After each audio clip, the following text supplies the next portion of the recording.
All right, Ben, I shared with you just a post from Dan Pink that he had on LinkedIn about brain rot. Mhm. Um, and we're going to use that as fodder for today's conversation Sounds for the great. It was a podcast. really interesting thought by Dan, who always has Yeah. interesting thoughts.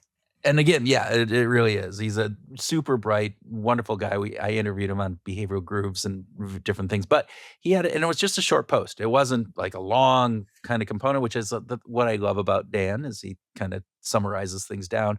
But he's talking about brain rot, right? And Mhm. brain rot, is defined by Dan, is this sense of unease when your phone isn't nearby, that you struggle to focus for long periods because you've been kind of, you know, looking at your phone, right?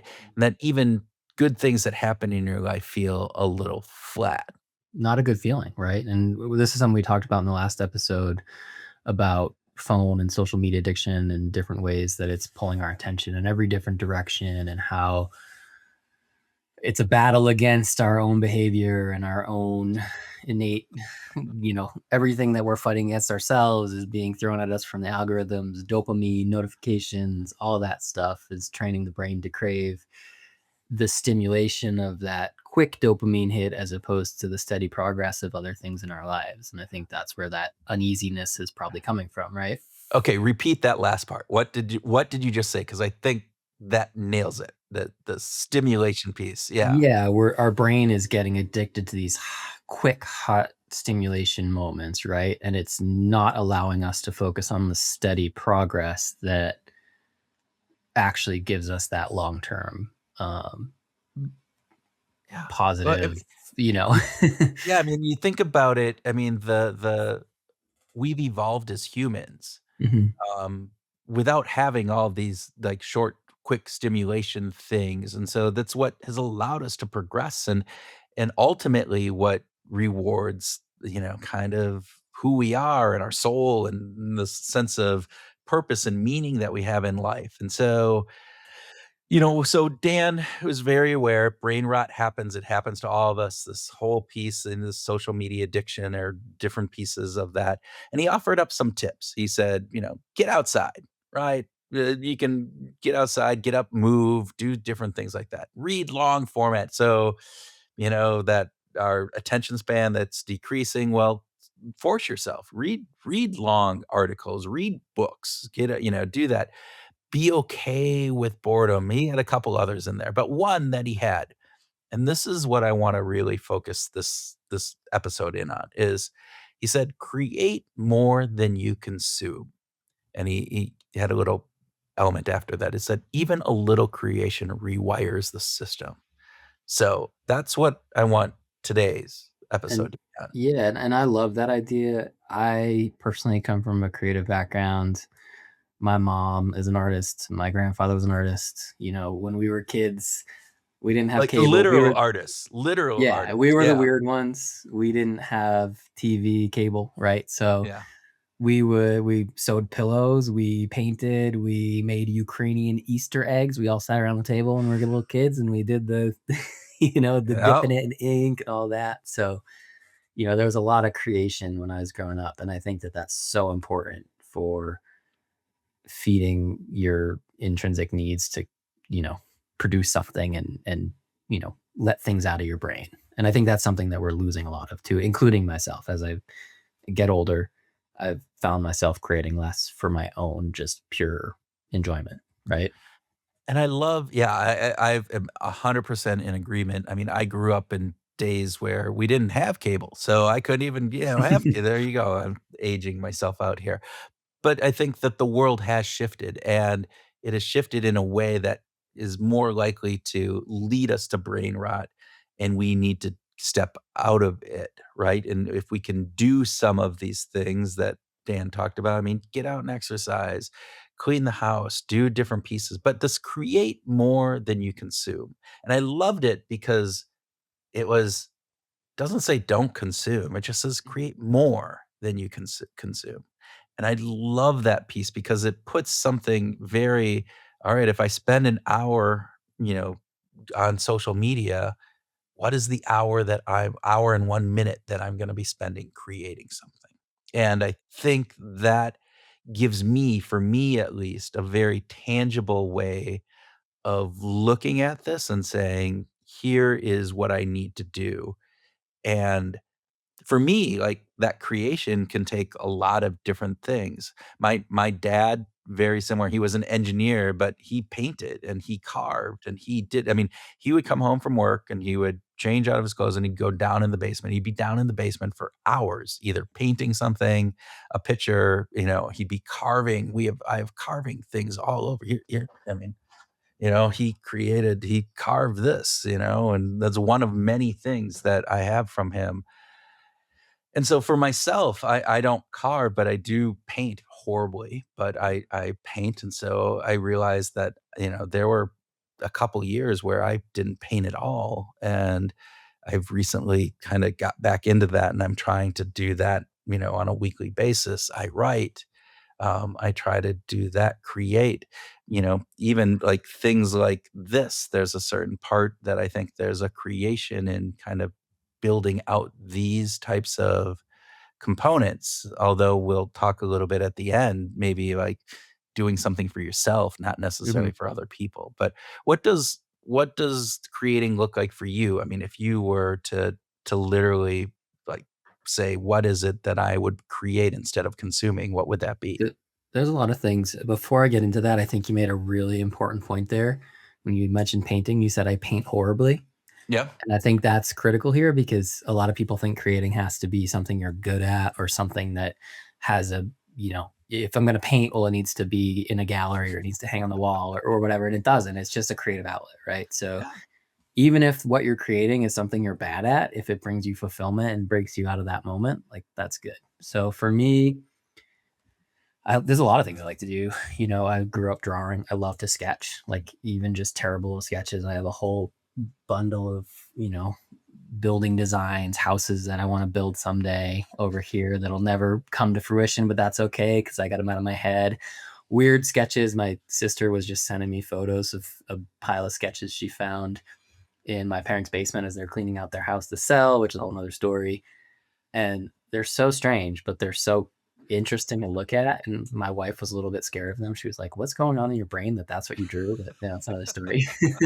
I love to write, and I don't put my writing out there very often. It's more for me. I like to think back on some of the travel experiences I've had and some of the Yeah.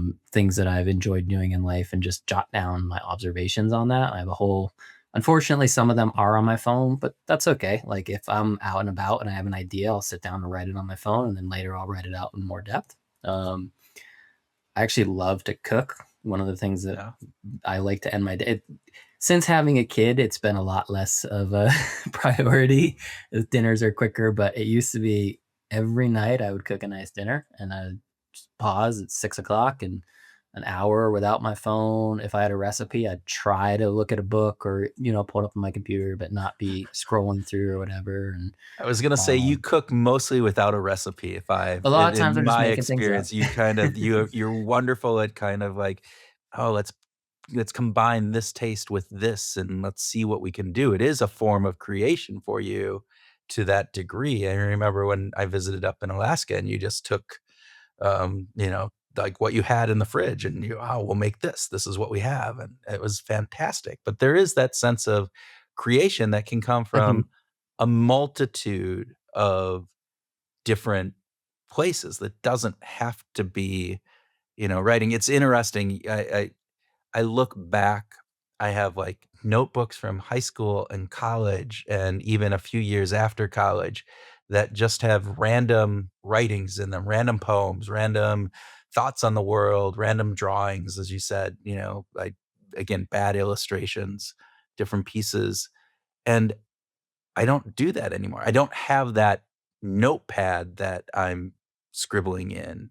I don't have the piece, and so, again, my writings end up being on the computer or on my phone in my notes, and I almost wonder, like, maybe I should try to get a writing notebook that I just keep, that I do. I mean, I journal every night, but that's journaling, and again, that's creation to a certain degree, right? That's for me, so Yeah. Well, that's, I think, a really good point too. There is redefining the idea of what creation is, right? People might think creating is content or writing or drawing, right? They might just Or think of, building something. yeah, I'm but creating a table or whatever that would be. Yeah. cooking is creating something, right? It's not the traditional form. Gardening, maybe you spend 10 minutes a day outside trimming your flowers and things like that. That's a form of creation, right? And I think Playing finding those music, like if music, you are absolutely.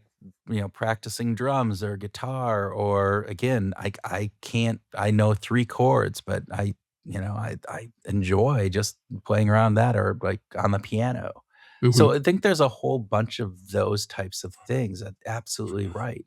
Um, I do think that there is something of, if I am going to like be out on social media or listen to a podcast, can I take what I just looked at? Again, going back to our phone addiction thing from Mhm. last episode, right? We talked about creating friction and kind of stop points in there. Well, maybe one of those is when I come across something interesting, I will write it down. And so it pulls you out of that scrolling component of, oh, that was interesting, cool. I got my dopamine hit. Now it's like, oh, I need to actually get out of, Facebook, LinkedIn, whatever it is. Like what happened with Dan. I'm like going, oh, this is really cool. Now I need to write something down about this. I need to share it with you. I need to bring it to other people. And doing that, not just sharing it on the system, but writing something down about it, making note, like how can I use this? And so again, that creation part. I like the idea that you can not just remove yourself entirely from that consuming. I think it's easy to say, well, if I'm consuming, then I have to go over here and create. But the reality is, like you just said, you can consume and then leverage that for creation too, as another way to think about it. Which is the power of, like, social media that I love, is that you can learn new things. That's the dopamine hits that I get. It's like learning something, or, finding something out, something cool, creative, laughing, and, like, that spurs thoughts and ideas, and so remove yourself from that, get out and, like, make note of it, and you're creating something as well, building off of that, different things. Mhm. I think we've talked about a whole bunch of different ways that you can do, and there's infinite number of other things that you can create. But one of the things is just like thinking about this, like, is there social creation? Like this idea of, Mm. can you have a book club is that creating, as being part of a book club? Or I've heard about idea exchanges where you and your friends or colleagues or whatever have, where you sit down and you just exchange ideas for 30 minutes over Zoom or together at a coffee shop or something. Mhm. I think there's, it's crafting a musical playlist or something like that. Again, it's creation, a little bit different, but maybe you can do that. I mean, organizing your notes, is that creation? I don't know. I mean, in a way, it is, right? And again, it all comes down to how you define it. But you know, I find joy sometimes in rearranging and organizing my office and making it feel like my space again because it gets hectic sometimes, right? And I think that's a form of creation. You're curating your environment to your needs. So, and Yeah. I love the social ones. I mean, the idea exchange is super cool. It's not one that I've personally done, but I could see that being just a really, really good way to get different perspectives from people and really Yeah. just let the brain kind of Yeah. get I into think its there's a groove. couple notes, and we kind of foreshadowed this at Mhm. the beginning. Creating things shouldn't necessarily be just creating them to then put out on social media for validation or likes, different pieces. Not saying that that's not a valid pursuit, but make sure that's not all that you're doing. This is for you, that you're creating something that has meaning and value for yourself. Again, if you never share it, like you said, your writings, you don't really share. Some of my paintings, they're in the house. Nobody is going up to my bedroom to look at them except for my wife, and I feel sorry for her. But those are some of those things. The other thing, I think this is important in today's day and age, is you should be doing the creating, not outsourcing that creation to AI. So going out to AI, and, like, typing in a prompt that does it to create this image probably has some value, but not nearly the same value as you trying to go in there and just do a Mhm. bad drawing. So, Yeah, and I think that's I mean, uh, we're not anti-AI, like, there's lots of fantastic uses for AI, but you're not gonna get that same intrinsic value out of having AI create something for you that you're gonna get out of sitting down and doing it for yourself and nobody else. doesn't relieve that brain rot again. Um so, yeah, I think we can wrap it up there. I think, hopefully, people have gotten some insight into brain rot and this idea of creating more than you consume kind of as a mantra, Mantra. mantra, what would it be? Mantra? Mantra. To have that will help them as they're trying to figure out, "How do I get out of this brain fog? How do I find more energy in my life? How do I build more meaning and different aspects into my life?" Is create more than consume.